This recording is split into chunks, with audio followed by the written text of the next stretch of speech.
মাদারীপুর ৩ আসনের সাবেক সংসদ সদস্য আব্দুস সোবহান গোলাপের বিরুদ্ধে অবৈধ সম্পদের মামলা করেছে দুর্নীতি দমন কমিশন দুদক।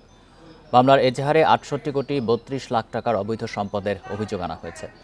বুধবার ব্রিফিংয়ে এই তথ্য জানান দুদকের মহাপরিচালক মোহাম্মদ আক্তার হোসেন। এই ঈদে জামা জুতো অ্যাক্সেসরিজের ডিসকাউন্ট।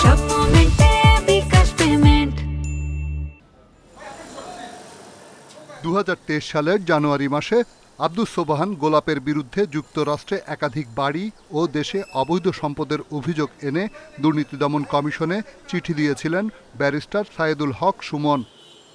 যে লোকটা অসৎ হবে এই লোকটা কোনোদিন দেশপ্রেমিক হবে না, আর যে লোকটা দেশপ্রেমিক হবে না এর দেশের জন্য বিশ্বস্ত না। কিন্তু এরপরও তার বিরুদ্ধে কোনো ব্যবস্থা নেয়নি দুদক বা অন্য কোনো আইন প্রয়োগকারী সংস্থা। আওয়ামী লীগ সরকার পতনের আগেও তার ফাইলগুলোকে ছিল অনুসন্ধান করতেছিল। এই লোকটাকে যদি আগে দুদক ধরতো বা অভিযোগটা ছিল, প্রমাণও ছিল, দুদক ধরে নাই বা মামলা করে নাই, কিন্তু ক্ষমতাচ্যুত হলে আওয়ামী লীগ লোকটা পালালো, তারপরে আপনারা ব্যবস্থা নিচ্ছেন। এটা এটা এটা এই বিষয়ে দুদকের আসলে বক্তব্য। অনেক ধন্যবাদ আপনাকে।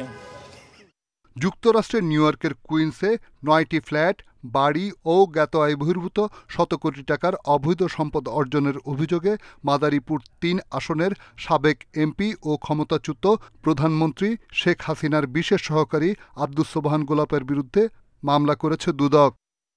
যুক্তরাষ্ট্রের নিউ ইয়র্কের কুইন্সে ৯টি ফ্ল্যাট এবং বাড়ি, যার মূল্যমান বাংলাদেশি টাকায় ৩২ কোটি টাকা সহ স্থাবর সম্পদের মূল্য হচ্ছে ৩২ কোটি ৩৪ লক্ষ ২৭,৯৬০ এবং অস্থাবর সম্পদের পরিমাণ হচ্ছে ৩৭ কোটি ১৬ লক্ষ টাকারও বেশি।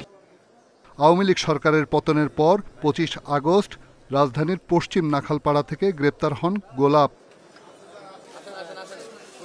রিশাদ হুদা, ইন্ডিপেন্ডেন্ট নিউজ, ঢাকা।